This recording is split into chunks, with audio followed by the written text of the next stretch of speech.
Bonjour à toutes et à tous, ravi de vous retrouver sur midilibre.fr pour cette seconde journée des initiatives vertes, seconde édition également des initiatives vertes organisées par Midi Libre et le groupe Dépêche, Le Monde Nouveau, ce grand rendez-vous environnemental et sociétal lancé pour débattre, échanger sur des sujets du quotidien, des sujets de société. C'est ce que nous avons fait hier en évoquant la ville de demain, le recyclage des déchets. Eh bien, c'est ce que nous allons faire tout au long de cette journée autour de 4 tables rondes avec nos experts, des scientifiques, des chefs d'entreprise, des étudiants, des chercheurs qui réfléchissent à l'évolution de notre planète, l'évolution de notre environnement. C'est ce que nous allons faire tout de suite avec notre rencontre autour de l'agriculture de demain. Alors, les initiatives vertes, c'est un événement qui s'organise et s'inscrit dans une actualité tout à fait particulière, vous le savez, un peu à la croisée des chemins. Je le disais déjà hier lors de notre rencontre, nous sommes en pleine semaine de réflexion au plan gouvernemental, au plan national, puisque le président de la République étudie en ce moment même les propositions autour du climat et de la Convention citoyenne sur le climat. Eh bien, c'est ce que nous allons faire aussi tout au long de la journée, en vous donnant la parole en direct sur midilibre.fr, puisque vous pourrez tout au long de cette table ronde poser des questions, échanger, témoigner auprès de nos invités ici que je vais vous présenter dans quelques instants. Nous sommes en direct sur midilibre.fr, sur l'ensemble de nos réseaux sociaux. Profitez-en, vos questions seront passées à l'antenne et nous pourrons ainsi en débattre. Alors, première table ronde qui démarre tout de suite autour de l'agriculture de demain. 5 invités autour de cette rencontre, 2 ici dans ce studio à Latte que je vais vous présenter et 3 en distanciel, comme on le dit, en digital, qui nous regardent, qui nous écoutent et avec qui nous allons évidemment échanger. Dans le studio, tout d'abord, Véronique Bellon-Morel. Bonjour. Bonjour. Alors, vous êtes agronome et directrice de Digitag. Peut-être nous dire tout de suite ce qu'est Digitag ? Alors Digitag, c'est un institut convergence, c'est-à-dire un regroupement de chercheurs, d'ingénieurs qui sont issus de laboratoires de recherche d'INRAE, du CIRAD, Université de Montpellier, l'INRIA également, qui est donc l'Institut pour la recherche informatique appliquée, et puis des entreprises. Et notre objectif, c'est de développer l'agriculture numérique pour demain, donc un numérique qui va aider l'agriculture à mieux produire, à mieux vendre, à mieux générer du revenu. Nous en parlerons évidemment tout à l'heure. À vos côtés, Samuel Mas, bonjour. Vous êtes le vice-président du Conseil européen des jeunes agriculteurs, entre autres, puisque vous allez vous présenter. Oui, bonjour, merci pour l'invitation déjà. Donc moi je suis vigneron avec mon frère, à pas très loin d'ici, à Saint-Maurice-de-Montmel, donc sur une vingtaine d'hectares en dernière année de conversion en agriculture biologique. Et donc 20% en cave particulière et 80% en cave coopérative, donc les 2 secteurs, on va dire, principaux sur la valorisation de mes productions. Et puis à côté de ça, vous l'avez déjà dit, donc vice-président au Conseil européen des jeunes agriculteurs, mais en charge de certains dossiers qui peuvent nous intéresser aujourd'hui, notamment le changement climatique et tout ce qui était lié au Green Deal. Très bien. Eh bien, écoutez. Bon, c'est ce qu'on appelle les aléas du direct. Une coupure d'électricité générale ici dans le quartier nous a interrompu notre table ronde, notre début de table ronde. Alors je vous propose que l'on redémarre cette table ronde avec la présentation de nos invités. Table ronde autour de l'agriculture de demain, organisée dans le cadre des journées Initiatives vertes de Midi Libre. Je vous rappelle que nous sommes en direct sur midilibre.fr et sur nos supports numériques. Et on revient à nos présentations. Et nous étions en train de présenter Véronique Bellon-Morel. Bonjour à nouveau. Bonjour. Agronome française, vous étiez en train de nous expliquer ce qu'est Digitag, puisque vous allez être la directrice, s'il vous plaît. Oui, Digitag, c'est un institut convergence donc, qui va regrouper 500 personnes, des chercheurs, des ingénieurs à Montpellier, qui sont issus de laboratoires de recherche, mais aussi d'entreprises. Donc, c'est les labos d'INRAE, de l'Université de Montpellier, du CIRAD, de l'INRIA. Et ensemble, nous travaillons, nous faisons des recherches pour construire l'agriculture numérique de demain, donc qui permettra d'aider les agriculteurs à mieux produire, à mieux vendre, à mieux générer des revenus. À vos côtés, ici dans ce studio à Latte, Samuel Mas, vous étiez là pour le coup en train de terminer votre présentation, je vous en prie. Tout à fait, donc je me représente, donc Samuel Mas, moi je suis vigneron indépendant et coopérateur à Saint-Mosé-de-Montmel, donc dans l'Hérault, sur une vingtaine d'hectares avec mon frère en dernière année de conversion en bio, donc 21 sera notre année certifiée en bio. Et à côté de ça, j'ai une casquette européenne puisque je suis vice-président au Conseil européen des jeunes agriculteurs et en charge de dossiers qui pourront nous intéresser aujourd'hui. Notamment donc, le changement climatique, tout ce qui est environnemental et le Green Deal en ce moment qui est dans l'actualité. Absolument, nous y reviendrons forcément tout à l'heure. Alors en face de moi et de l'autre côté de leur ordinateur, trois invités. Merci d'être restés avec nous malgré cette coupure générale d'électricité dans ce quartier. Sandra Barantal, je vous propose que vous présentiez s'il vous plaît à nos internautes. Bonjour à tous, je suis Sandra Barantal, chercheure en écologie des sols au Centre d'écologie fonctionnelle et évolutive à Montpellier et je travaille sur les relations entre la biodiversité des sols et le fonctionnement, les services rendus par cette biodiversité dans les espaces urbains, dans des espaces qui sont à la fois récréatifs mais aussi dans des espaces productifs en ville.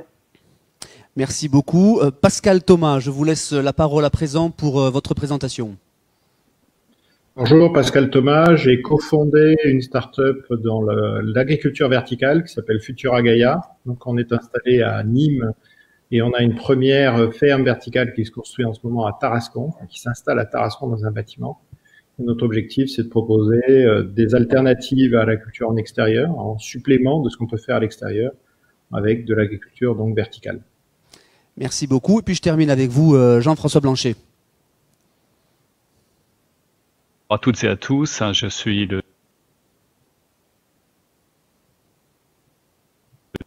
directeur général du GRL, société d'aménagement spécialisée dans la gestion des infrastructures hydrauliques pour le compte de la région Occitanie. Et également, nous intervenons en tant qu'ingénierie spécialisée dans le domaine de l'eau, de l'environnement, de l'adaptation au changement climatique, qui est au cœur de la problématique de notre table ronde. Absolument. Merci à vous cinq pour cette première présentation. Alors l'agriculture de demain, c'est un sujet extrêmement vaste. Comme beaucoup de nos sujets lors de nos tables rondes, nous pourrions rester toute la journée sur ces sujets. Le choix que nous avons fait, c'est évidemment d'être à la fois sur des éléments de réponse sur la prospective et les perspectives données à l'agriculture, et puis des exemples très concrets, vous le verrez au cours de cette table ronde. Je voudrais en fait démarrer par vous, Samuel Mas, parce que vous avez à la fois un pied ici sur le terrain local et un autre pied sur un terrain européen avec une vue globale sur finalement cette agriculture qui est en train d'évoluer. Et je voudrais que vous puissiez nous dire quel regard vous portez sur cette évolution de l'agriculture. Quand on dit l'agriculture de demain, c'est qu'il y a un état des faits aujourd'hui, un diagnostic qu'on pourrait faire sur ce qui se passe aujourd'hui et comment les agriculteurs appréhendent ce futur. Très bien, parce qu'en fait, on se rend bien compte qu'il y a des enjeux à très court terme, et même déjà des enjeux qu'on vit déjà. En tout cas, en tant qu'exploitant agricole, on est tous au fait du changement climatique. Et notre nécessité est très rapidement de nous adapter. Et en fait, le gros enjeu pour le secteur agricole, c'est au-delà de l'adaptation, la possibilité, nous, demain, et en anglais, il y a un terme qui est mitigation, qui est de dire que demain, on va pouvoir améliorer nos pratiques pour aider peut-être au stockage de carbone ou les choses. Donc ça va être, on va pouvoir en avoir un enjeu aussi de la balance positif. Voilà, c'est une petite aparté, mais qui de même fait peut-être pour la suite pourra ouvrir sur un gros débat. Mais voilà, juste rappeler aussi de dire qu'à l'échelle européenne, il y a un vrai enjeu aussi pour nous, en tant que représentants des jeunes agriculteurs, c'est de dire qu'il n'y a que 6% de jeunes agriculteurs à l'échelle européenne sur la masse totale des agriculteurs. Donc il y a un vrai enjeu aussi le renouvellement des générations. Et comment on va faire demain pour aider à un renouvellement massif, puisqu'on a besoin de ça, et pour avoir une sécurité alimentaire, c'est aussi ça, c'est de dire comment demain on va faire pour que des jeunes agriculteurs s'installent. Et je parlais de l'enjeu changement climatique et l'enjeu aussi biodiversité. Oui. Je pense que là c'est nécessaire et on voit très bien dans les stratégies que peuvent prendre nos politiques, même si de là il y a un gros débat à avoir, que ça va dans le bon sens. Et si on peut aussi voir les besoins qu'on a à très court terme, en tout cas pour aller là-dedans, c'est de dire que bon, aujourd'hui, au travers de la technologie, mais aussi de la connaissance, de la recherche, on va assez facilement, je pense, donner les outils demain pour atteindre des objectifs que se sera fixés. Alors, plusieurs sujets dans ce que vous évoquez, mais est-ce que dans votre pratique au quotidien de faire de l'agriculture, la situation a évolué? Est-ce que vous avez le sentiment que vous avez été contraint de revoir vos modèles? Mais complètement. Enfin, je veux dire, moi je suis donc en zone méditerranéenne, ici, Oui. proche de Montpellier. On se rend bien compte qu'on a des périodes beaucoup plus intenses de sécheresse. Quand il y a des abats d'eau, des fortes pluies, c'est pareil. On voit qu'il y a de l'érosion et peut-être une nécessité de changer nos pratiques. Et donc on s'en rend bien compte directement à la parcelle.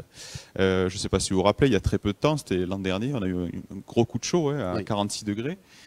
Ici, et donc comment on s'est adapté de même pour la vigne, parce qu'il y a des vignes qui ont brûlé, quoi. Donc c'est des choses qu'on le vit au quotidien. Et donc là, ça va sur les changements de pratique, et c'est des choses qu'on essaie Lesquels, de par mettre. exemple, si vous pourriez donner Alors, un ou deux exemples concrets? Oui. Aujourd'hui, donc, mon frère et moi, donc, on a installé l'irrigation par le goutte à goutte, donc qui permet de réduire, par exemple, l'utilisation de l'eau, mais aussi peut-être en estimant moins. C'est des choses très simples, mais du coup, en laissant une majorité de canopée, on va dire, de présence de couverture au sol pour éviter l'évaporation, des choses comme ça. Et bon, c'est des choses qu'on apprend au quotidien. Mais l'agriculture a toujours su s'adapter, honnêtement. Depuis la nuit des temps, les agriculteurs, on est là pour produire. Donc au final, on n'est pas là pour perdre notre récolte. Donc oui, c'est les objectifs qu'on fait. Ouais. Les agriculteurs qui ont toujours su s'adapter, est-ce que ça veut dire qu'aujourd'hui, ces agriculteurs-là sont dans un mode plutôt de rebond, de conquête, ou plutôt inquiets quant à l'agriculture de demain? En fait, il y a les deux. Parce que moi, je pense qu'il y en a quand même une génération qui est moi Y maintenant, parce que mais il y a les X aussi qui sont là, ceux qui sont nés dans les années 2000, qui sont vraiment là et qui poussent avec un vrai mouvement et qui ont peut-être, on en parlait, enfin on va en parler, mais on a tous une boîte à outils énorme dans la poche qui est le téléphone, donc il va falloir mettre deux mains à tous de pouvoir répondre à des enjeux de digitaux pour avoir le maximum d'informations sur notre exploitation, pour pouvoir piloter et autres. Mais on a aussi une génération, et ça j'en parlais au départ, qui est aujourd'hui âgée. Oui. Et qui a besoin aussi d'un mouvement derrière qui va leur permettre de dire on est là pour aussi prendre la suite, comment on va pouvoir faire une transition dans les transmissions d'exploitation, et derrière indirectement ça va nécessiter d'adapter les outils, ou en tout cas les exploitations, quoi. Et une prise de conscience peut-être d'une génération actuelle sur les enjeux climatiques, parce que vous parliez du goutte à goutte, on va parler de l'hydraulique avec BRL, on va parler des sols tout à l'heure, on parlera évidemment de la digitalisation. Ce sont des éléments nouveaux qui permettent d'appréhender des finances, j'imagine, des budgets. Bien sûr, il y a les enjeux écologiques, mais on en parlait hier en table ronde sur l'alimentation ou sur les déchets. Il y a la question financière aussi qui va jouer dans les exploitations. Complètement. Et je pense que c'est là où les orientations doivent être prises, que ce soit au niveau politique, mais même local, être sur des politiques locales, de dire mais comment on oriente en fonction du territoire, parce que moi je peux revenir à l'échelle européenne si on regarde ça. Les zones méditerranéennes européennes, on a des vraies spécificités qu'on ne va pas retrouver par exemple dans le reste, le centre de l'Europe ou le nord de l'Europe. Et c'est pour ça qu'il y a besoin d'avoir une adaptation des politiques locales d'investissement et au travers d'outils. Aujourd'hui, on se rend bien compte que, je vais prendre mon exemple à moi, mais on a besoin d'outils intercept pour travailler le pied, on voit très bien pour limiter les herbicides, des choses comme ça. Mais il y a des outils qui permettent d'aller beaucoup plus vite dans le travail, des doigts cresse, c'est des choses assez spécifiques, je dis, avec des disques moteurs. Mais c'est des choses qu'on a besoin d'investissement pour nous aider à aller dans cette transition-là. Et indirectement, on a besoin, oui, d'outils, et idem pour l'irrigation. C'est des choses qui valent très cher, mais qui, au final, derrière, permettent de maximiser peut-être, ou en tout cas d'avoir des rendements plus efficients, on va dire. Voilà. Jean-François Blanchet, quand vous écoutez Samuel Mas évoquer les questions hydrauliques, par exemple, évidemment que ça vous parle parce que c'est BRL et aussi parce que c'est une des lignes fortes que vous portez au sein de votre groupe sur la transition écologique et sur les défis climatiques. Alors effectivement, on est confronté au niveau de l'agriculture à de grandes évolutions. Je dirais des évolutions, ça a été rappelé sur le plan climatique, puisque si on regarde derrière nous, en l'espace de 50 ans, c'est pratiquement 1,5 degré supplémentaire pour lequel le territoire a été confronté. Et 1,5 degré supplémentaire, c'est de l'ordre de 10 à 15% de besoins en eau supplémentaire, ce qui est très conséquent. Si on prend par exemple sur du pêcher, qui consomme de l'ordre de 6000 m3 par hectare, c'est pratiquement pratiquement 800 mètres cubes supplémentaires d'eau qu'il est nécessaire d'apporter juste pour compenser l'effet de l'augmentation de température à production constante. Donc on voit que les enjeux sont importants. Et ils sont importants aussi parce que des cultures qui étaient conduites traditionnellement en sec, c'est-à-dire sans apport d'eau en dehors de l'apport pluviométrique naturel, doivent aujourd'hui recourir à l'irrigation. Et c'est le cas, comme l'a rappelé Samuel, au niveau de la vigne, selon les conditions dans lesquelles elle est plantée, selon les objectifs de production. Donc ça, c'est le défi climatique, mais l'agriculture aussi, elle a un défi sociétal, c'est-à-dire devoir se positionner par rapport à des attentes nouvelles, par rapport à des pratiques plus globales, respectueuses de l'environnement, avec des intrants mieux contrôlés, sans doute moins chimiques, avec moins d'impact sur le milieu. Et ça aussi, c'est une révolution. Donc on voit que cette agriculture, par rapport à une attente de la société qui évolue, elle doit se métamorphoser, et nous autres opérateurs techniques, nous devons l'accompagner, nous devons proposer des solutions qui sont nouvelles. Alors l'irrigation, c'est pas une nouveauté, je dirais, c'est aussi ancien que l'agriculture existe et qu'il a fallu compenser les déficits hydriques, notamment en période estivale. Pour autant, cette irrigation devient de plus en plus spécialisée. On doit s'interroger sur la quantité d'eau apportée au bon moment, sous la bonne forme, au pilotage de l'irrigation, c'est évoqué par Samuel. Et tout cela nécessite à la fois des changements de pratique des agriculteurs, mais en amont de cela, de la recherche, de la concertation avec l'INRAE notamment, de la démonstration avec des parcelles de référence pour pouvoir identifier avec des impacts climatiques nouveaux comment on irrigue de façon nouvelle.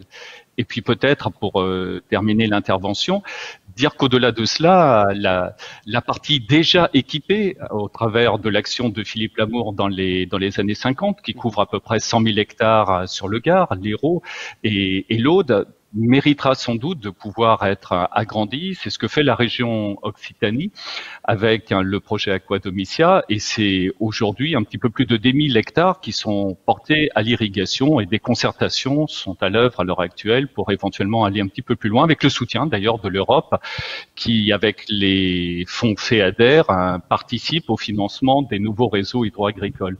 Donc on voit qu'on est, si je puis dire, encapsulé dans un temps qui est nouveau, avec une exigence de transformation, et avec, et je pense que Véronique y viendra tout à l'heure, une aide peut-être un petit peu nouvelle, qui est l'aide du numérique, qui va nous amener à réfléchir différemment.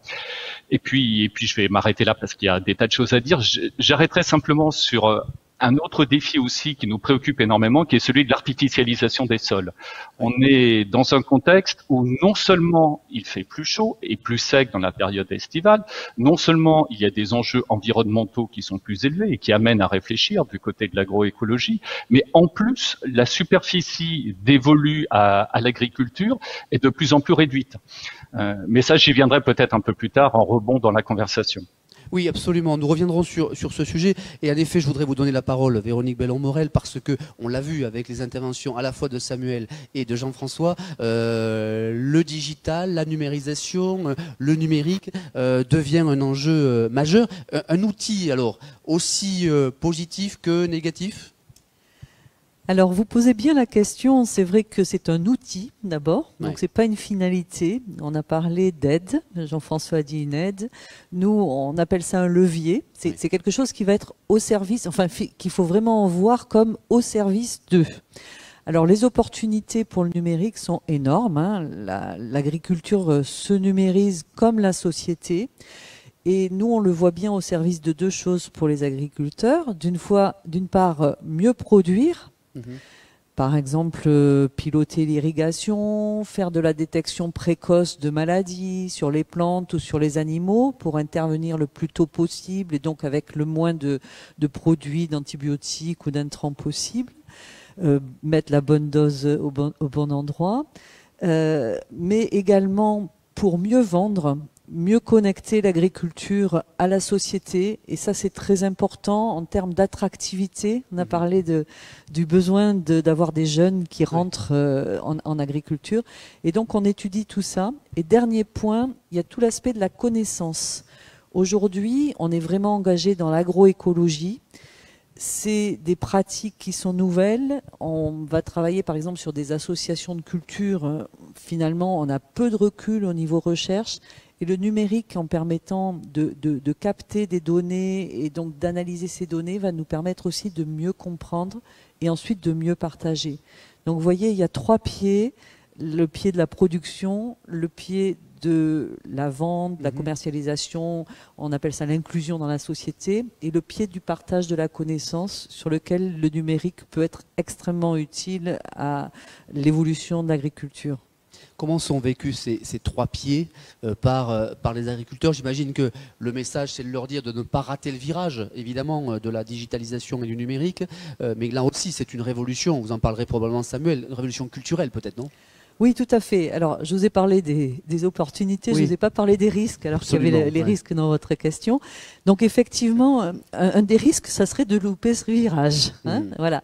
Après, il y a d'autres risques qu'on évoquera sans doute. On en parlait avec Samuel, puisque les jeunes agriculteurs ont été assez, comment dire, actifs là-dessus. C'est les données. Hein, on va travailler avec beaucoup de données.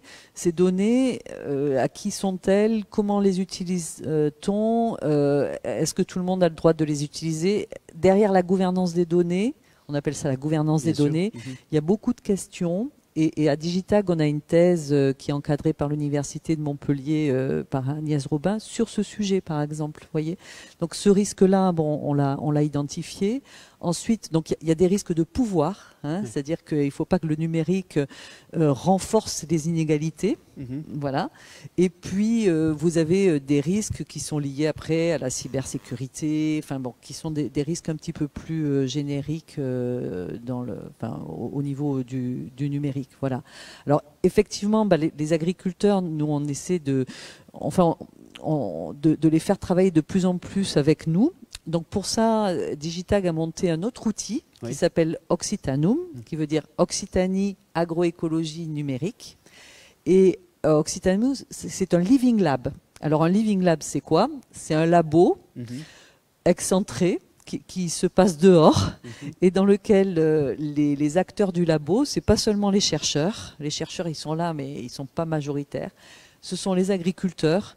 Ce sont les politiques, donc par exemple il y a la région Occitanie qui finance ce labo, vous avez aussi des citoyens et puis l'accompagnement, le développement agricole avec les chambres d'agriculture. Voilà.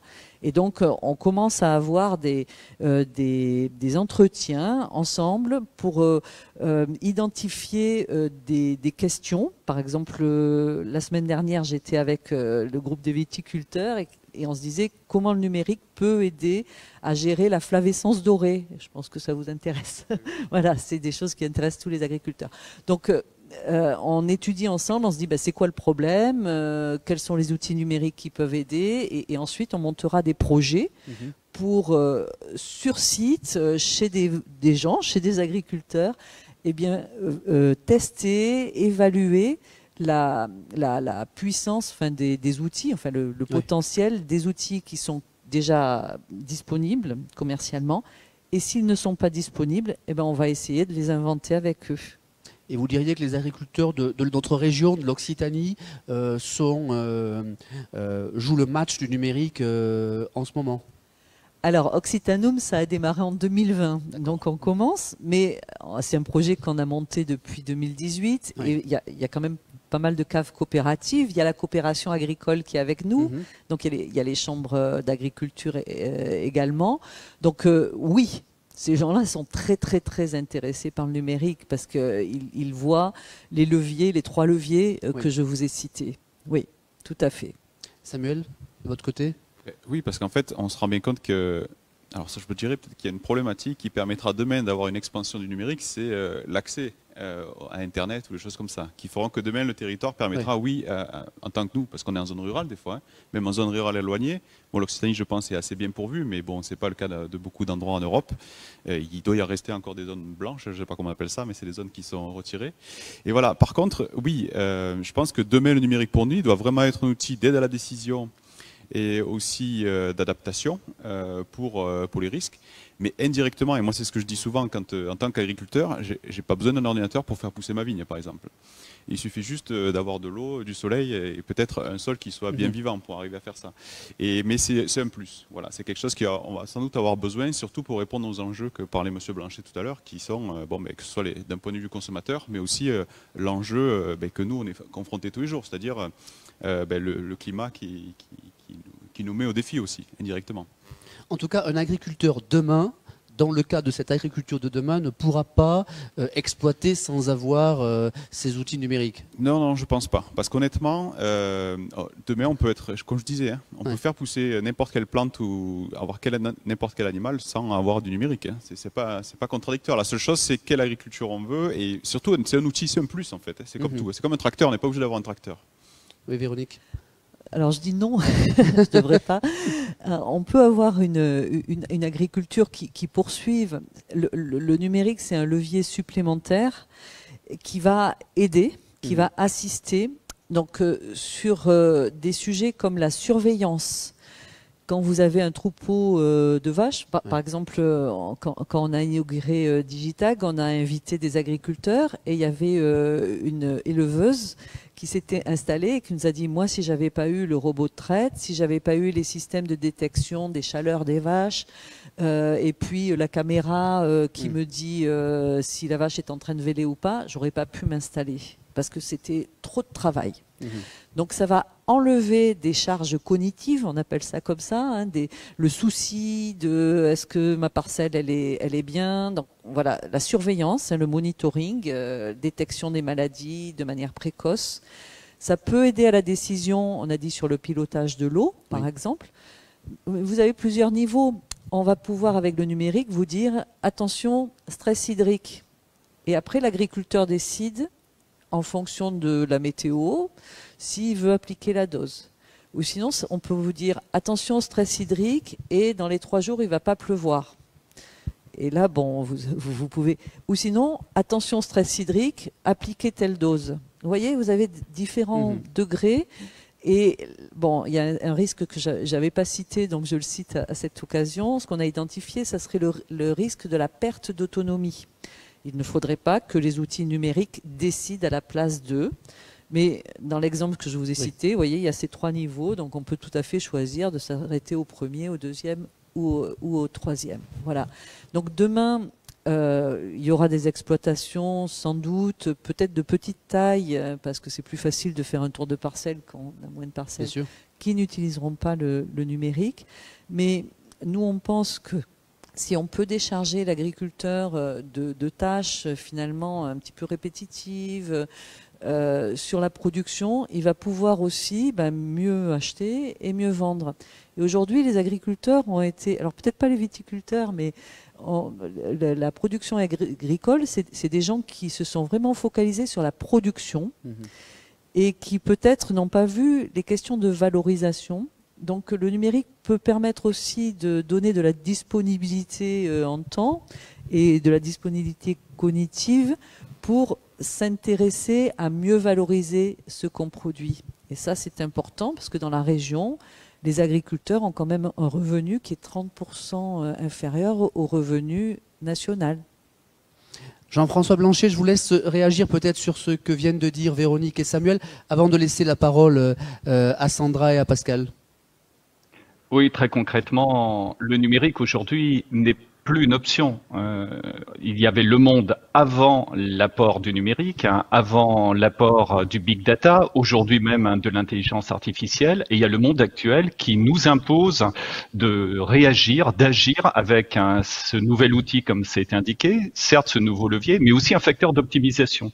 Très clairement, si je le ramène dans un domaine qui nous est proche, celui de la gestion des ressources en eau, l'apport du numérique n'est pas une option. Lorsqu'on a une tension liée au défi du changement climatique qui va faire que l'apport des cours d'eau, l'état des ressources à l'horizon de 2050 va diminuer de l'ordre de 30 à 40%, donc moins de ressources d'un côté, comme je l'indiquais tout à l'heure, plus de besoins en eau parce qu'il fera plus chaud. On voit bien que la balance entre les besoins à satisfaire, les ressources disponibles, va être très tendue et très déséquilibrée, auquel cas il va falloir être encore plus précis sur les usages de l'eau, encore mieux monitorer, c'est-à-dire surveiller les impacts des prélèvements sur les ressources en eau, et s'assurer que ce qu'on ne porte pas atteinte à la qualité du milieu naturel, à des enjeux écologiques, et que par ailleurs, la quantité d'eau qu'on amène aux cultures permet de satisfaire des objectifs de production que se sont donnés les exploitants agricoles. Donc, ce faisant, l'approche du digital, elle est non seulement au niveau de la parcelle, pour permettre de piloter, dans le cas d'espèces, l'irrigation, la bonne dose au bon moment par rapport à l'itinéraire de production agricole, mais aussi en amont sur la manière de pouvoir prélever, transporter l'eau, la distribuer et la gérer collectivement. Donc cet apport du numérique, il doit être totalement intégré dans les processus. On n'est pas dans une approche où il y a les activités et en plus une couche numérique. Le numérique, de fait, va innerver l'ensemble des process, va permettre, par exemple, de mieux gérer l'énergie qui est consommée pour mettre en pression l'eau dans les réseaux, va permettre de suivre, le cas échéant, l'état des fuites pour qu'elle soit le plus faible possible pour ne pas gaspiller inutilement et de la ressource et de l'énergie. Et par ailleurs, s'assurer que la quantité d'eau apportée à la parcelle permettra bien de répondre aux attentes de l'exploitant agricole.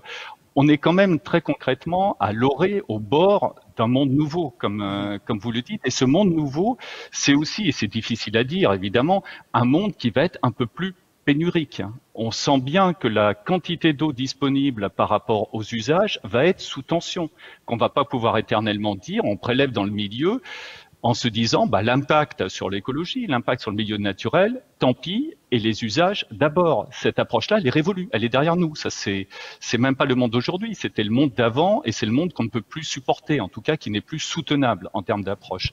Donc là, le numérique est une manière de nous accompagner, de nous aider, de nous challenger.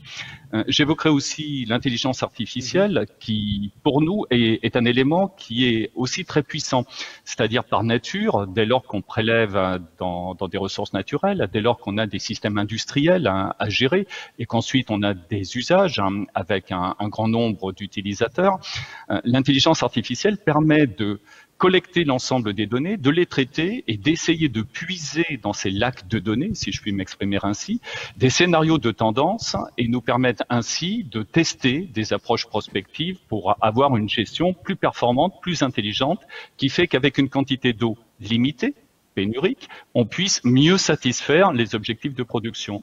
Donc il ne faut pas qu'on soit anxieux par rapport à cette approche de risque sur la pénurie d'eau, mais simplement plus intelligent, plus affûté, plus éco-responsable, tous ensemble, et faire en sorte qu'on puisse concilier milieu naturel, usage, que ça soit de l'usage de l'eau pour la potabilisation, pour les activités touristiques et récréatives, et a fortiori pour les approches agricoles. Et peut-être dernier petit volet, il faut aussi qu'on pense aussi plus en circularité. On pense souvent à puiser l'eau qui est sous nos pieds, sous notre sol. Lorsque les ressources sont plus tendues, on pense aller chercher l'eau un petit peu plus loin. C'est le cas par exemple de la ressource Rhône avec le réseau hydraulique régional que nous opérons pour la région Occitanie. Il y a aussi l'eau qui est à proximité et qui était rejetée dans le milieu naturel après traitement, qui sont les eaux usées. Et sur ces eaux usées qui peuvent être traitées, dès lors qu'on est plutôt en partie basse de bassin versant, parce qu'en partie haute de bassin versant, cette eau est nécessaire sur l'ensemble du bassin versant, mais en partie basse, elle est un petit peu moins utile parce que les cours d'eau sont déjà bien soutenus. Alors cette eau usée peut être réutilisée, avoir une nouvelle vie en agriculture. Pour donner un chiffre, la réutilisation des eaux usées en France, c'est 0,5% des eaux usées qui sont produites. Donc on voit, je dirais, la partie amélioration qu'on peut avoir lorsqu'en Italie et en Espagne, on n'est pas à 0,5%, on est entre 8 à 12%.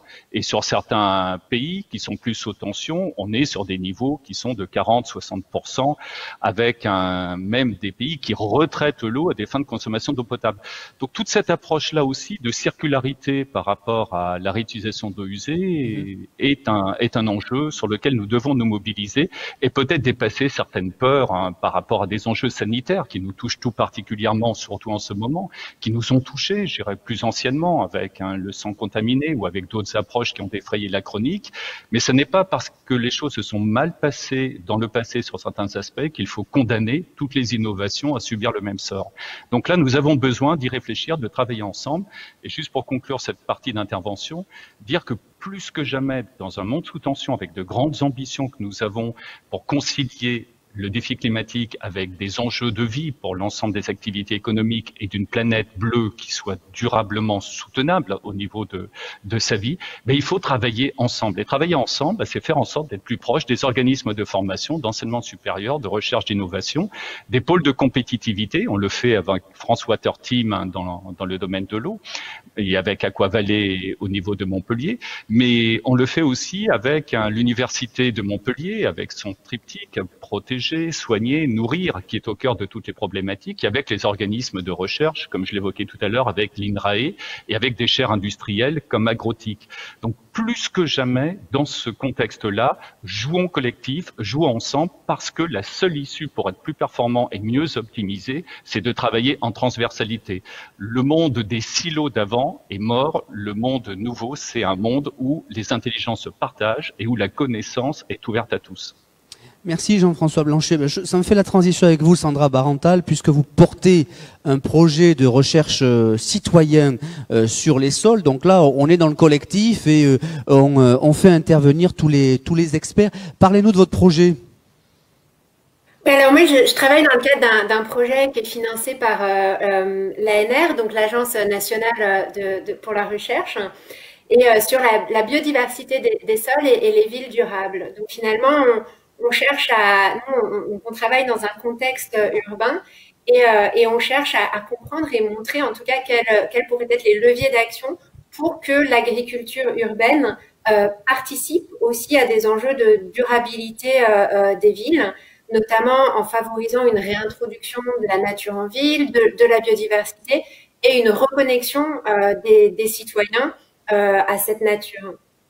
Donc, on travaille avec différentes approches dans ce projet, des approches assez fondamentales, on va dire académiques, qui visent à vraiment mieux comprendre les enjeux biodiversité des sols en ville, en relation avec des espaces productifs, agricoles et ou des espaces récréatifs. Et on essaye aussi de développer le collectif, le collaboratif et le participatif, en développant un observatoire participatif de la biodiversité des sols en ville, dans les espaces urbains et périurbains. C'est déjà des outils qui existent pour les espaces agricoles et on en manquait dans les villes. Donc l'idée, c'est de développer, en tout cas d'inviter les citoyens à collecter des données de biodiversité des sols et des données qui seront analysées pour à la fois cartographier cette biodiversité des sols et aussi pour mieux comprendre quels sont les leviers d'action pour la protéger. Parce que c'est une biodiversité qui rend des services, c'est le fil rouge de nos discussions quand on parle d'agroécologie, quand on parle d'outils de surveillance de la qualité des sols. Cette biodiversité, elle est essentielle pour maintenir la qualité de nos sols et ses capacités à filtrer l'eau, à soutenir une production végétale, dans les enjeux climatiques aussi, elle joue un rôle clé. Donc l'idée, c'est d'avoir une approche qui soit la plus collaborative et participative possible pour engager les citoyens et nous aider finalement à mieux comprendre à la fois la dynamique de cette biodiversité, mais aussi les leviers d'action qu'on peut mettre en place pour la protéger. Éviter, j'imagine aussi, de répéter des erreurs du passé. Oui, alors l'idée, c'est dans un contexte urbain, on a des systèmes qui finalement sont très favorables à l'adoption des principes de l'agroécologie parce qu'on est sur des petits, donc il y a d'enjeux de production. Et donc l'idée, effectivement, c'est de favoriser ces principes, c'est-à-dire de réintroduire au maximum et d'intégrer au maximum la biodiversité pour intensifier tous les processus écologiques que cette biodiversité porte et tout en limitant des intrants chimiques. De votre côté, Pascal Thomas, vous évoquiez tout à l'heure une agriculture innovante dans le Gard, agriculture verticale. C'est aussi ça l'agriculture de demain ? Alors, il y a plusieurs éléments. Déjà, L'agriculture de demain, c'est de rester dans de l'agriculture. Et ça, je pense que c'est une des différences qu'on fait par rapport à la plupart de nos concurrents, c'est qu'on souhaite associer le monde agricole à cette initiative et bâtir des solutions pour le monde agricole et pas bâtir des solutions qui passent outre le monde agricole. On est convaincu que le monde agricole est totalement nécessaire pour le futur. Ce que l'on a cherché à faire, c'est, et Jean-François Blanchet le disait tout à l'heure, il y a deux choses qui nous préoccupent pour démarrer, c'est l'artificialisation des sols. On perd aujourd'hui en France 26 mètres carrés toutes les secondes de terres agricoles. Et c'est quasi inévitable, hein. La population augmente et donc on est obligé de continuer à construire, on est obligé de faire en sorte qu'on loge les gens et on a aussi ce besoin de les nourrir. Donc il va falloir trouver des solutions inclusives et non pas exclusives. On ne peut pas dire on arrête l'artificialisation. Ça voudrait dire à un nouveau-né aujourd'hui, ben on va te nourrir, on ne te logera pas. Donc on est obligé de continuer ça. Et la deuxième chose, c'est la pénurie d'eau qui est potentielle et sur laquelle il faut avancer très vite et trouver des solutions et s'améliorer là-dessus. Donc ce qu'on cherche à faire, c'est proposer des alternatives, un peu comme la serre a pu l'être à une époque pour le monde agricole, c'est de dire ben, on va pouvoir passer non plus d'un mode où toute l'agriculture est à plat, comme on l'a fait avec l'agriculture en extérieur ou la serre, mais certaines productions, et c'est vraiment le point clé, certaines productions vont pouvoir rentrer dans des bâtiments et on va pouvoir occuper un volume et non plus une surface. Et donc notre objectif, c'est de bâtir ces solutions qui vont alors la première des choses, c'est on utilise de la terre. Contrairement à beaucoup de solutions, nous on est dans un sol vivant et on va recréer un sol vivant. On a un projet de recherche avec le LSTM à Montpellier pour créer justement cette vie à l'intérieur de cette terre pour permettre d'avoir des produits de meilleure qualité encore que ce qu'on peut avoir. Et la deuxième chose, c'est mettre de la technologie pour être capable d'optimiser à la fois la consommation en eau, la qualité des plantes que l'on va produire, et on va mettre à disposition des équipes d'agronomes des solutions de logiciels ou des solutions matérielles qui vont faciliter justement cette tâche-là. Objectif, c'est d'être aussi capable de produire en grande quantité. Et je pense que le fondement de l'agriculture, c'est nourrir des populations. Et on se rend compte que si on est à faire, et on a vu beaucoup de projets urbains qui étaient pour des quartiers ou des quelques familles, l'objectif de l'agriculture est de nourrir des populations. Ce qui se passe en France aujourd'hui, c'est que la moitié de nos fruits et légumes viennent de l'étranger. Donc il faut aussi améliorer notre capacité à produire localement et être capable de produire des quantités suffisantes pour que des populations, des villes soient capables de se nourrir ou d'améliorer notre souveraineté alimentaire. Donc ça, c'est vraiment un élément. Et pour nous, l'outil digital vient renforcer tout ce que l'agronomie va être capable de faire. Donc la base chez nous, c'est d'avoir une équipe d'agronomes qui définit des recettes. Pour ceux qui ont eu l'occasion, Jean-François a eu l'occasion de venir goûter, de vérifier que ce que l'on produit a des qualités nutritives et gustatives réellement de qualité. On en doute toujours, et je pense que c'est toujours quand les personnes viennent nous visiter, tout le monde a un doute en arrivant et tout le monde se dit mais bon, ok, ça c'est très futuriste, mais est-ce que c'est bon? Et ça c'est aussi une base que l'on doit avoir dans ce qu'on fait, c'est revenir à des éléments, c'est des qualités nutritives. On l'a beaucoup oublié pendant des années. Je suis fils d'agriculteur, petit-fils d'agriculteur et ainsi de suite. Je suis le premier de X génération à ne pas l'être. Donc j'ai vécu et j'ai grandi dans ce monde-là, mais je pense qu'on avait des enjeux pendant les 50 dernières années de productivité et que on a perdu assez souvent cette logique. Je dirais le bio a cherché à revenir vers ça, qui est de dire mais il faut que ça soit bon, mais que ça soit bon au goût, mais que ça soit bon aussi pour le corps humain. Et donc ça c'est un autre élément. Puis la dernière chose c'est éliminer les pesticides.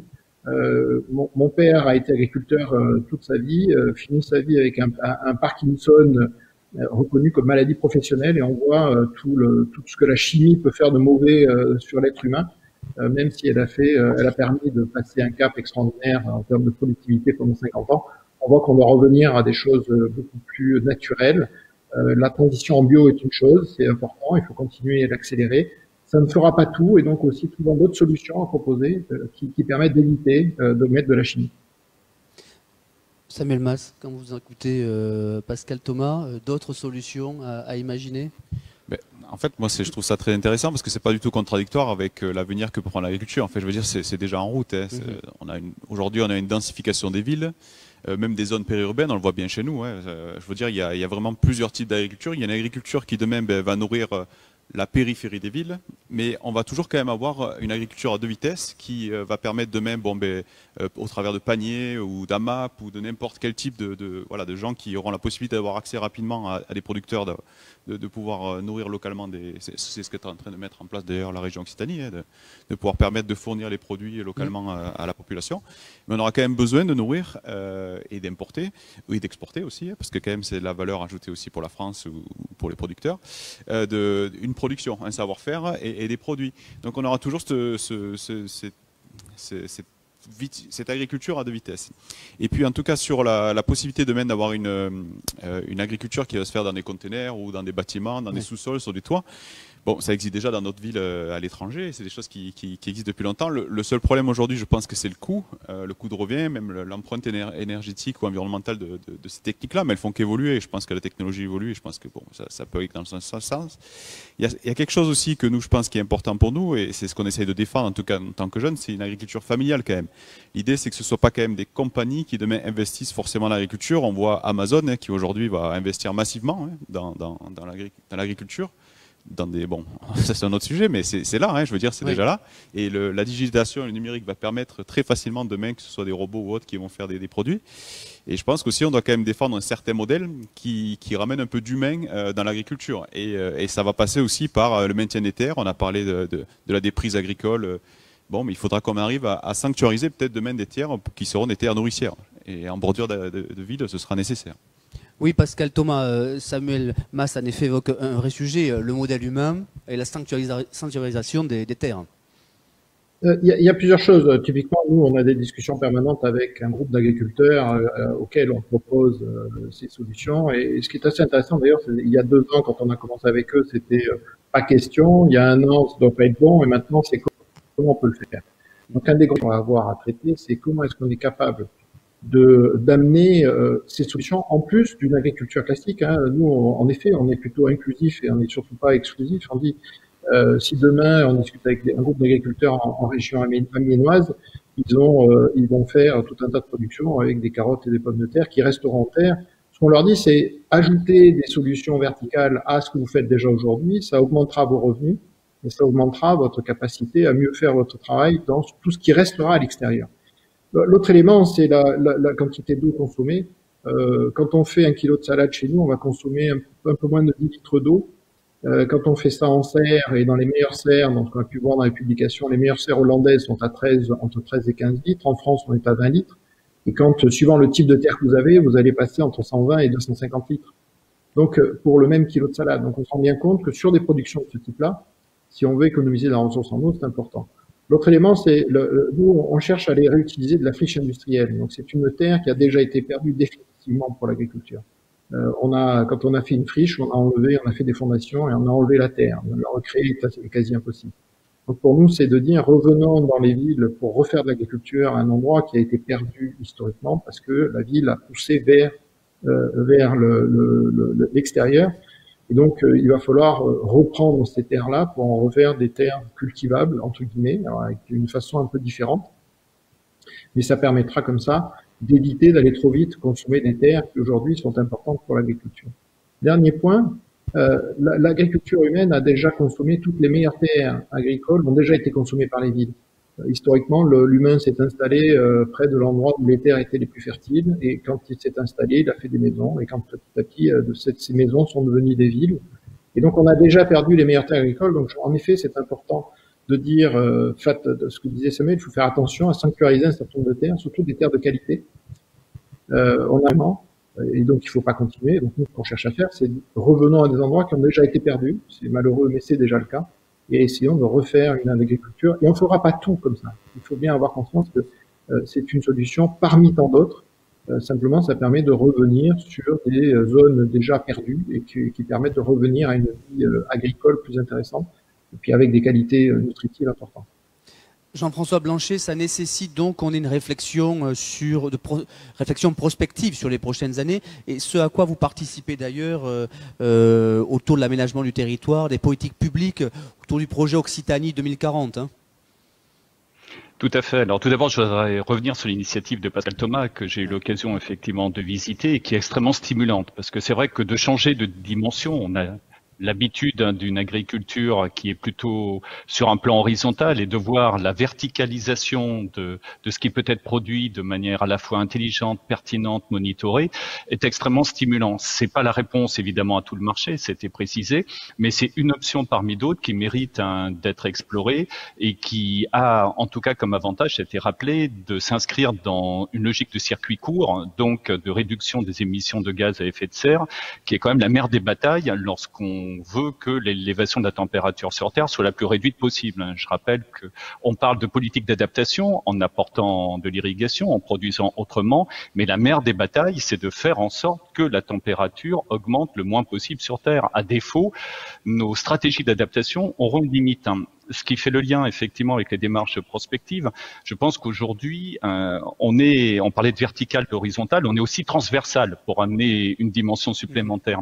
Et l'approche du SRADET, donc du schéma régional d'aménagement, de développement durable et d'égalité des territoires, amène justement une dimension, on se pose la question, la région, qui est l'autorité compétente de par la loi, pour avoir cette vision prospective, se pose la question de quel est l'avenir, quelles ambitions on porte sur un territoire, et est-ce que ces ambitions trouvent des possibilités, des solutions par rapport aux ressources qui sont disponibles et par rapport aux attentes des citoyens. Donc ces schémas sont très importants parce que au-delà des informations qu'ils amènent, ils suscitent du débat, ils suscitent de la confrontation à l'approche citoyenne, et entre tout le champ des possibles qui peuvent être explorés, il faut arriver à définir dans ces possibles celui qui est souhaitable, ça c'est le champ du politique, mais parmi les souhaitables, il faut aussi, si possible, trouver celui qui est désiré, et là on est sur le champ des citoyens. Donc ces approches de concertation, elles sont non seulement stimulantes, mais elles sont indispensables pour qu'il y ait une acceptation des changements. On voit aujourd'hui que quand on conduit des grandes politiques publiques d'aménagement, on le fait en matière d'équipement hydraulique, sur le développement du projet Aqua Domitia pour BRL, il faut qu'on soit dans une logique de triple A. Le premier A, c'est celui de l'anticipation. Un projet qui va voir le jour aujourd'hui en matière de développement hydro-agricole, il a été pensé 10 ans auparavant. Donc le A de l'anticipation, il est indispensable. Donc anticipons au maximum. Le deuxième A, c'est celui de l'adaptation, l'atténuation au changement climatique. Tout projet aujourd'hui doit être pensé pour être, si je puis dire, un investissement sans regret. C'est-à-dire, quelle que soit l'orientation du changement climatique, au travers des différents scénarios du GIEC, l'investissement qui doit être fait doit pouvoir se justifier. Donc le A de l'adaptation, atténuation au changement climatique. Le dernier A, il est très important parce qu'il peut produire des échecs. C'est le A de l'acceptation. Le seul bon projet, c'est le projet qui rend compte du consensus, qui est capable de rallier autour de lui le maximum de suffrages. Donc j'insiste sur cette approche-là, et donc sur les approches prospectives, vous avez cité effectivement Occitanie 2040, qui est portée par la région Occitanie, mais on peut y rajouter en prolongement des schémas directeurs de développement et d'adaptation au changement climatique, de développement des usages de l'eau brute aussi, qui ont été portés récemment par les départements de l'Aude, de l'Hérault et du Gard. Et on voit que la sensibilité politique aujourd'hui est au diapason des préoccupations citoyennes qui disent que l'eau est rare, qu'elle sera de plus en plus tendue en termes de relations par rapport aux effets du changement climatique et que donc il convient d'anticiper au maximum. Si on regarde un champ applicatif au domaine de l'agriculture, on s'accorde à penser que dans les 20 à 30 ans à venir, il serait nécessaire de mettre à l'irrigation pratiquement 60 à 80 000 hectares de vignes dans les départements du Gard, de l'Hérault, de l'Aude et des Pyrénées-Orientales. Donc on voit tout l'enjeu qui est devant nous lorsque à l'heure on a environ 40 000 hectares qui sont irrigués. Donc l'enjeu, c'est presque 2 fois plus. Alors ça ne veut pas dire Alors on a quelques problèmes de connexion avec Jean-François. Qu'il faut tout irriguer. De là on rapport à données aussi qui sont correctement logiques et qui. Est-ce que vous m'entendez de nouveau? Là, ça y est. Reprenez peut-être la dernière partie de votre intervention, s'il vous plaît. Donc, j'évoquais que l'apport de l'eau est une chose, c'est un intrant parmi d'autres, mais qu'il convient aussi que l'approche agricole soit, et c'est le cas de plus en plus, très systémique et s'intègre dans une approche, on l'a évoqué avec Véronique, agroécologique. Aujourd'hui, par exemple, quand on amène de l'eau à la vigne, on s'interroge s'il s'agit de la vigne enherbée, qui peut être aussi un bon capteur de CO2, qui peut préparer les sols, la biomasse également. Est-ce qu'on doit amener de l'eau également à des systèmes de haies, de végétation accessoire à la parcelle agricole qui participent à une approche, un paysage, diversité, et en même temps se pose la question qui est essentielle, qu'on n'a pas trop citée, sauf lors de l'une des interventions là tout à l'heure, qui est celle de la biodiversité. L'agriculture aujourd'hui, elle est un élément parmi d'autres qui influe globalement sur la biodiversité. Et il faut faire en sorte que ça ne soit plus un impact négatif, mais aussi un impact positif, parce que l'agriculture, selon la manière dont elle est gérée, produite, est un élément de facteur positif de biodiversité. Donc je crois qu'aujourd'hui, ce qu'on attend des agriculteurs, et c'est vraiment important, c'est une approche plus que jamais citoyenne, globale et respectueuse de l'environnement. Et nous, notre travail en tant qu'opérateur, c'est vraiment d'accompagner, d'être porteur de solutions, de pouvoir proposer des techniques qui soient les mieux adaptées possibles pour respecter tous ces enjeux, voilà, pour qu'on ne soit pas de l'ordre de l'injonction. Véronique, je vous fais réagir et Samuel Mas. Peut-être au propos de Jean-François Blanchet, et puis une question complémentaire. On parle beaucoup d'Occitanie.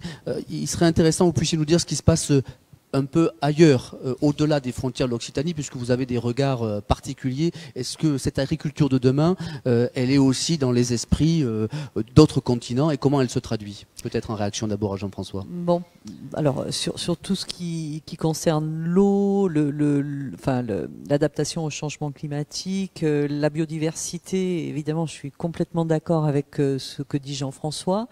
L'agroécologie, pour nous, c'est aussi la voie. On a parlé d'agriculture biologique. L'agroécologie, c'est pas tout à fait la même chose. C'est vraiment utiliser les fonctionnalités des sols, la biodiversité comme finalement de nouveaux intrants. Enfin, ça va nous donner des services. On appelle ça des services, c'est-à-dire qu'en s'appuyant sur la biodiversité, en la gérant mieux, on va finalement retrouver des services qui étaient apportés par la chimie. Voyez, donc ça c'est très intéressant. Derrière l'agroécologie, il y a les questions de circularité dont Jean-François a parlé, c'est-à-dire qu'on va essayer de recycler du mieux possible et dans des circuits les plus courts possibles finalement, des choses qui étaient des déchets, par exemple. On a parlé des eaux usées traitées. Oui. Le mot traité est important.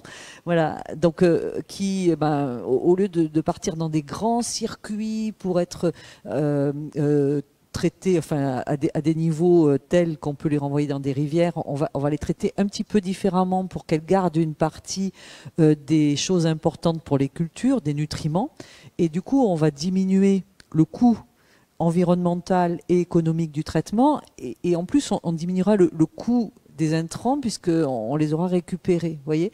Donc ça, c'est aussi la nouvelle agriculture. Alors évidemment, le numérique, on en a besoin pour contrôler tout ça, puisqu'il va falloir être très fin. Qu'est-ce qui se passe dans les autres pays? Donc, on s'intéresse beaucoup à ce qui se passe en Afrique. Oui. Dans Digitag, par exemple, on a tout un challenge qui est sur les pays du Sud. Et on travaille avec les pays du Sud, donc beaucoup au Sénégal, enfin en Afrique de l'Ouest. Et là, on travaille pas mal aussi avec la FAO. On est en lien. La semaine dernière, on avait un colloque là-dessus, enfin un dialogue sur la création justement d'un forum international sur l'agriculture et l'alimentation numérique. Et ce qu'on voit en Afrique, d'abord, c'est que des choses très simples, les téléphones portables, alors c'est même pas des smartphones, c'est de la savonnette Nokia, voilà, permettent aux agriculteurs de recevoir des conseils agricoles et donc les aident à mieux produire. Ils reçoivent aussi, par exemple, les cours sur les marchés et donc ça leur permet de savoir s'il faut récolter ou pas. Et les chiffres qu'on entend, c'est qu'ils ont ces deux modes en fait d'utilisation du numérique, très basiques, mais de notre côté très acceptés, puisque le portable, tout le monde en a un dans sa poche. Ça a permis de multiplier par 2 les revenus des agriculteurs. ça a permis d'éviter des gaspillages. En Afrique, il y a beaucoup de gaspillage. On récolte et puis après, les récoltes. Alors d'abord, les récoltes pourrissent, mais après on récolte et puis on n'arrive pas à vendre. Donc il y a beaucoup de gaspillage. Ça aussi, il faut en parler du gaspillage. Hein. Et donc le numérique, ça permet de gérer ça. La Covid a beaucoup accéléré en fait l'appropriation du numérique. Donc pareil, j'étais dans des échanges menés par la FAO sur le sujet et qui disaient que finalement, grâce au numérique, des producteurs de poulets, par exemple, avaient été capables d'adapter leur production aux besoins de la ville et ils avaient gagné beaucoup d'argent. Donc, ce qu'on disait sur l'eau, sur le gaspillage, c'est vrai aussi après.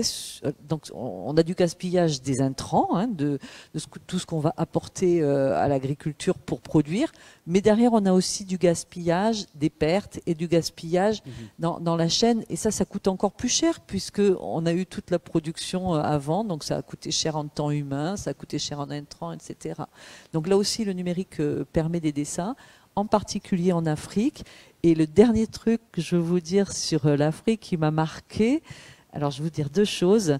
Donc il y avait une dame, je sais plus, je crois qu'elle était au Cameroun, je suis plus sûre du pays, je crois que c'était le Cameroun, elle disait en fait ce qu'il y a de très intéressant qu'on a vu avec la crise Covid, c'est le développement numérique, et le numérique c'est cool. Elle a dit ça, c'est cool et ça attire les jeunes. Et la deuxième citation, c'est celle du DG de la FAO. Donc la semaine dernière, il nous disait le téléphone portable, c'est l'outil agricole du futur. Ça aussi, il faut l'avoir en tête. Hein. Donc des outils peut-être simples. Alors il n'y aura pas que des téléphones portables, hein, mais des outils simples qui sont déjà dans nos poches à tous et qui vont aider cette transition, mais qui ne doit pas être qu'une transition technologique. Hein. L'agroécologie, j'insiste. On l'a compris dans vos propos, en effet, Véronique. Samuel. Oui, surtout si je peux me permettre de faire une aparté sur ce que vous disiez. Moi aussi, j'ai eu la chance d'aller en Afrique, au Bénin notamment, et on rencontrait des jeunes et qui nous disaient que, et là par contre c'est terrible, socialement parlant, ils s'étaient mis au banc de la société un petit peu parce qu'ils allaient vers l'agriculture. Hein. Les parents les dénigraient complètement parce que pour eux c'était un sous-métier. Et c'est vrai qu'ils sont, moi j'ai vu des jeunes qui étaient laissés à l'abandon de leur famille, qu'il avait fallu qu'ils trouvent des terres par un oncle, c'était un peu compliqué. Et le téléphone portable était un véritable outil de lien entre autres agriculteurs localement, mais aussi une coopérative et peut-être aussi potentiel marché aussi. Hein. Donc c'est vrai que c'est un vrai outil, je pense, que l'avenir. Je voudrais revenir sur ce que disait M. Blanchet parce que je pense que c'est assez important et ça m'a bien plu le terme acceptation. Mais ça, je vais y revenir parce que BRL aujourd'hui fait du partage de l'eau parce que c'est pas que pour l'agriculture BRL, hein, c'est aussi pour tout ce qui est loisirs. On voit pour des golfs, pour des parcs et jardins, mais aussi pour la potabilisation de l'eau, hein, de plus en plus d'ailleurs. Et donc ça, c'est un vrai enjeu de même parce qu'il va falloir qu'on partage la ressource en eau, pas que pour l'agriculture. Mais l'acceptation, on a vu avec le problème de Sivens, parce que demain, il va falloir aussi qu'on arrive à créer des ressources, à créer de la rétention ou des ressources. Enfin, vous voyez très bien où je veux en venir parce que on voit nos voisins espagnols, oui. M. Blanchet en a parlé aussi, italiens et autres, qui ont su s'adapter par le passé. Alors, vous avez parlé aussi de la récupération des eaux usées ou tout ça, je pense qu'il y a un enjeu, mais il y a aussi stockage de l'eau. Et là-dessus, c'est comment demain on va pouvoir faire accepter par le grand public aussi cet enjeu-là. Parce qu'on le voit, nous en tant qu'agriculteurs, on parle d'agribashing, mais j'aime pas trop ce terme-là, mais sur les produits, sur autre chose comme ça. Donc on sait très bien que demain on a besoin de la recherche, on le voit, moi je peux prendre l'exemple de la viticulture, oui. Avec des cépages dits résistants, qui vont nous permettre de réduire les intrants. Alors bon, bien sûr, il peut y avoir des contournements, mais aussi ça ne réduira pas l'ensemble des maladies, mais déjà ça va permettre de réduire l'utilisation des produits. Ce que je répète aussi bien souvent, c'est qu'une vigne, c'est une culture pérenne. Donc c'est pas du jour au lendemain, on va renouveler tout le vignoble français. Donc ça va prendre du temps. C'est pas comme d'autres grandes cultures, donc ça prendra du temps pour arriver sur ces cépages-là. Mais indirectement, il y a des solutions d'avenir qui sont là et qui vont nous permettre de répondre à ces enjeux-là, mais même pour nous, hein, parce qu'on est les premiers opérateurs où on est les premiers impactés par les produits, quoi. Une question qui vient de tomber sur nos réseaux. Une question pour vous, Sandra. Très beau projet citoyen sur la biodiversité des sols. Peut-on avoir des informations complémentaires? Comment finalement on peut avoir des données? Comment on peut vous solliciter pour participer à ce projet citoyen? Alors, nous, on est en train de développer cet observatoire participatif, donc avec des spécialistes des sciences participatives du muséum qui portent des observatoires, donc le programme Viginature, donc qui invite les citoyens à collecter des données sur différents groupes d'organismes, et on est avec eux en train de développer cet observatoire qui sera visible sur les sites de Viginature. Donc très prochainement, on espère à l'automne prochain avoir une version aboutie avec un outil qui sera effectivement un outil numérique qui sera l'interface entre les citoyens et nous, et puis d'autres événements en présentiel qui permettront de créer ce lien entre chercheurs et participants. Donc là, nous, on a aussi des enjeux avec le numérique, parce que c'est notre interface avec les citoyens pour pouvoir développer cet observatoire au plus grand nombre. Et actuellement, on est dans une phase test où on essaye de co-construire nos méthodes avec les participants, avec des volontaires. Et on a toute une phase test avec des documents qui sont disponibles sur une page dont je peux mentionner le nom, qui s'appelle Particitae. Donc c'est un autre observatoire participatif des milieux urbains. Et donc sur l'onglet Faune du sol, vous pouvez retrouver les premiers documents disponibles pour participer à nos phases de test. Parce que c'est dans cet objectif de sciences participatives, plus on va impliquer les citoyens dans le développement de notre observatoire en amont, en co-construisant vraiment avec d'autres citoyens et scientifiques cet observatoire, plus on aura quelque chose qui permettra de répondre à la fois aux enjeux scientifiques, mais aussi à tous les enjeux de sensibilisation et d'appropriation portés par le public de participants. Voilà, Samuel, un projet que le Conseil européen des jeunes agriculteurs pourrait valoriser.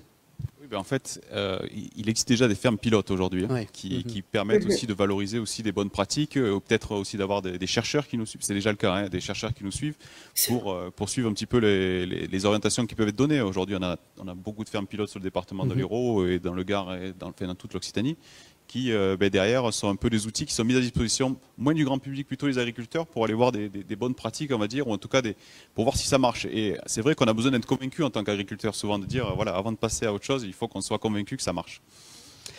Merci beaucoup. Je vais remercier chacun d'entre vous pour votre participation à cette table ronde, première table ronde de la journée du mercredi 9 décembre autour de l'agriculture de demain. Vous pourrez évidemment retrouver le replay de cette émission sur midilibre.fr. Restez cependant avec nous parce que nous voulons prolonger le débat avec 3 témoignages.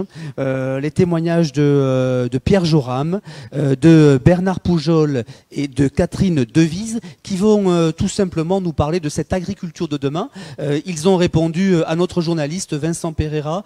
Ils sont dans la région et eux aussi sont énergiques et déterminés. Écoutons-les.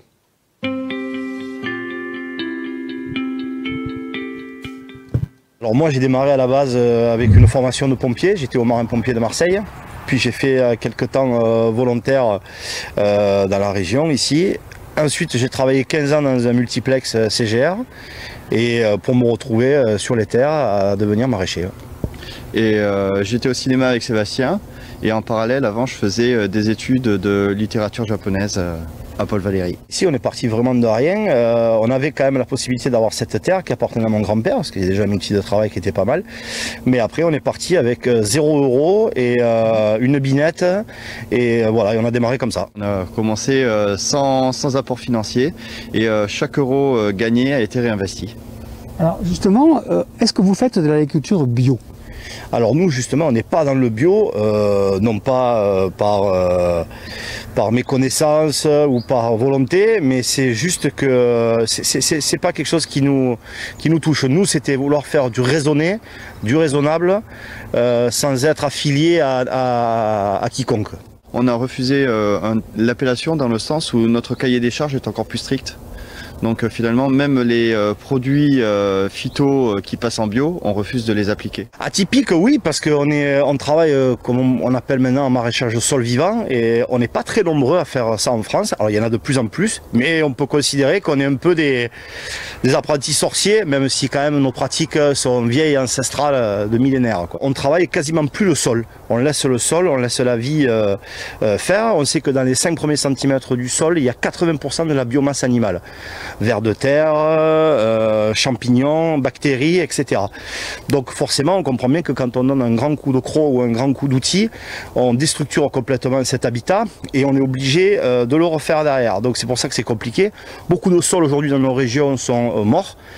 Donc obligation d'avoir énormément d'intrants organiques et chimiques pour certains. Donc nous on essaie un petit peu de reconstruire les sols avec des paillages, des apports de matière organique et voilà, c'est en ça qu'on est un petit peu atypique par rapport aux autres, mais c'est parce qu'on est aussi une petite structure qu'on peut se le permettre. Notre but, c'est vraiment essayer d'apporter une touche avec le plus de pureté possible, c'est-à-dire que quand le légume il sort de chez nous, il faut qu'il respecte complètement son terroir en minimisant évidemment les intrants et nous on refuse de mettre tout intrant chimique ou pas même d'ailleurs pour que le légume reflète vraiment le sol d'où il sort. Chez nous il n'y a pas de calibrage, c'est-à-dire que le légume finalement il sortira à la taille qu'il souhaite. C'est dans le sens où on veut pas que le légume se plie à la norme de la cagette. Ces légumes, où est-ce qu'ils partent? Ils partent essentiellement dans des restaurants avec qui on est partenaire. Ils sont entre 10 et 15 à peu près. Et on fait toutes les semaines, on a un petit marché et on a des points de livraison pour les particuliers. Quand vous dites petit marché, c'est vous allez quelque part? Et non, on le fait directement sur notre exploitation parce qu'on aime bien en fait que les gens sachent d'où viennent les légumes. On a trouvé que cette société, elle part tellement un peu dans tous les sens qu'au lieu de gueuler un peu en disant il n'y a plus rien à faire, on s'est dit nous à notre petit niveau on va essayer de faire quelque chose. Donc en essayant de faire du bon légume qui arrive, et quand on voit nos clients, nos clientes, des dames enceintes qui viennent, eh ben, on a l'impression de faire du bien et déjà c'est une belle démarche.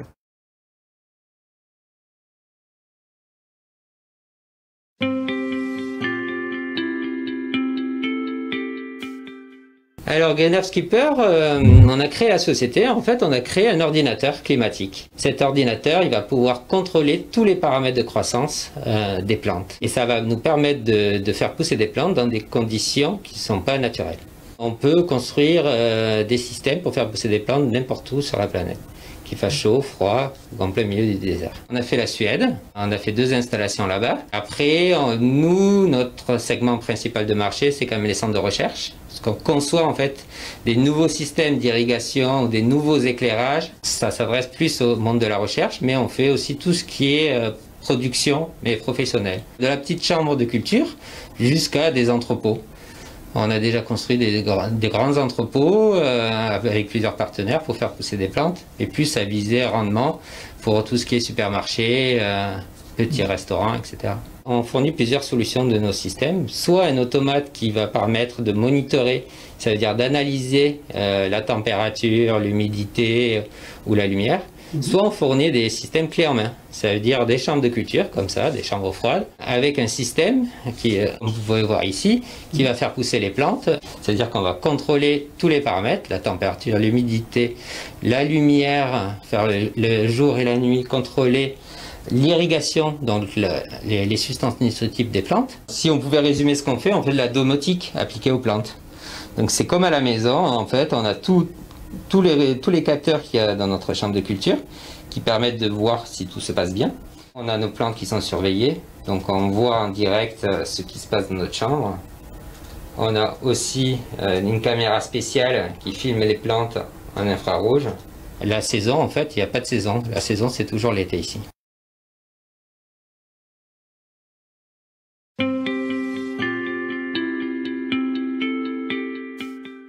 Je suis donc Bernard Poujol, nous sommes à Saint-Gilles, dans la Camargue gardoise, et l'originalité de notre exploitation, c'est que depuis 15 ans, nous sommes dans l'agriculture biologique, et depuis 10 ans, nous utilisons des canards pour désherber nos rizières. C'est une initiative totalement originale, très innovante, qui vient du Japon, et que nous avons adaptée au biotope camarguais, et à la technique de la riziculture camarguaise. Et donc pour l'instant nous sommes les premiers et pour l'instant les seuls encore à utiliser cette méthode qui est à la fois simple et complexe puisqu'elle nécessite d'utiliser des petits animaux, des canards, pour gérer les mauvaises herbes qui poussent et ainsi que les prédateurs qui sont dans les rizières et qui sont les nuisibles du riz. Donc cette initiative est extrêmement encourageante parce que maintenant, depuis 10 ans que nous la pratiquons, on a mis au point une véritable technique qui porte du fruit et qui met en évidence que l'on peut faire du riz de manière durable, sans aucun pesticide et sans aucun engrais chimique. Ça, c'est vraiment très encourageant, car le biotope camarguais est un petit territoire fragile, un peu tourné sur lui-même, et il était temps que les agriculteurs de ce territoire prennent conscience de sa fragilité. Et c'est parce que nous aimons ce territoire que sur l'exploitation, nous avons imaginé ce protocole très respectueux de l'environnement. Et ce qui est vraiment encourageant, c'est que sans arrêt, nous essayons de faire évoluer cette technique. Et pour l'année 2020-2021, nous avons un projet d'agroforesterie. Et pour ce faire, je vais replanter des arbres un peu partout sur la propriété pour redonner à la Camargue le visage qu'elle avait au XIXe siècle, avant l'endiguement du Rhône. Et pour ce faire, nous allons jusqu'à créer des îles au milieu des rizières qui vont servir de refuge pour les canards, refuge contre les prédateurs naturels du canard que sont les renards, les fouines et les belettes. Donc on essaie sans cesse de faire évoluer cette technique pour toujours plus d'environnement, toujours plus de biodiversité. Et cet été dernier, on a eu même la Tour du Valat, qui est un organisme d'écologie qui vient de la Camargue Bouches-du-Rhône, qui est venu faire un comptage de libellules et d'oiseaux. Et bien dans nos rizières, grâce au biotope que nous avons imaginé d'agroécologie, avec nos canards, nous avons eu une quantité d'oiseaux de passage et d'oiseaux nicheurs vraiment très intéressante, et une quantité astronomique de libellules. Ça met en évidence que ces méthodes d'agroécologie permettent au territoire et à l'environnement de retrouver une véritable dynamique. Et ça, c'est plutôt encourageant. Ça met en évidence aussi que l'agriculture de demain, celle que nous pratiquons sur notre exploitation, c'est une agriculture qui n'est plus en guerre contre la nature. Contrairement à ce que l'agriculture industrielle, depuis 60 ans, a réussi à faire, tout détruire autour d'elle. L'agriculture que nous pratiquons au Mas-Neuf de la Motte, avec le riz désherbé par les canards, eh bien, c'est une agriculture qui devient une sorte d'espérance dans la manière de pouvoir produire de la nourriture. Et cette espérance, elle va porter les premières pierres et les premières initiatives d'une nouvelle façon de travailler, d'une nouvelle façon de faire de l'économie et d'une nouvelle façon de produire la nourriture. Là, on est vraiment dans un projet humaniste, je dirais. Oui, humaniste, parce que l'humanité sans la terre nourricière n'a pas sa place. L'humanité a besoin de la terre nourricière, de même que la terre nourricière, puisqu'elle a été façonnée par l'homme, a besoin de l'homme et de l'humanité. Donc nous devons la traiter avec respect, avec passion et avec beaucoup de retenue, parce que cette terre, nous la partageons aussi avec la nature, et la nature a besoin de cet espace, de même que nous en avons besoin aussi. Donc en fait, l'agriculteur, dans un projet d'agroécologie tel que le nôtre, se place comme le gardien de la création, entre guillemets, comme le gardien de l'environnement. Après tout, environnement, ça veut dire ce qui m'environne, ce qui est autour de moi. Et donc, ce qui est autour de moi, c'est la terre que je travaille. Et aujourd'hui, sur notre exploitation du Mas-Neuf de la Motte, nous avons réussi à créer quelque chose d'harmonieux. Et cette harmonie, ça sera, je crois, notre avenir.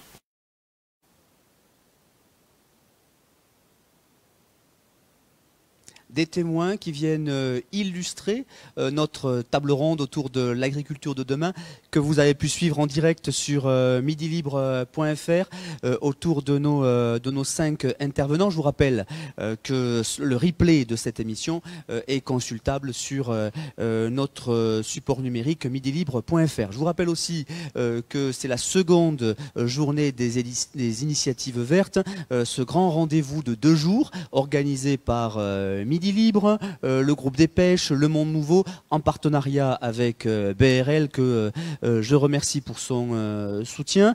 Tout au long de la journée, nous allons évoquer de nombreuses thématiques, échanger, témoigner. Restez avec nous à 10h30. Nous parlerons de nos nouveaux rapports à l'alimentation, là encore avec des experts sur le terrain, des chefs d'entreprise, des scientifiques, des chercheurs qui phosphorent, travaillent sur le sujet. Je vous rappelle que nous sommes en direct sur midilibre.fr et que vous pourrez, vous aussi, échanger, poser des questions. Donc, partagez avec nous ce moment. Nos intervenants reviendront bien sûr sur chacune de vos remarques et suggestions. À tout à l'heure, à 10h30 sur midilibre.fr.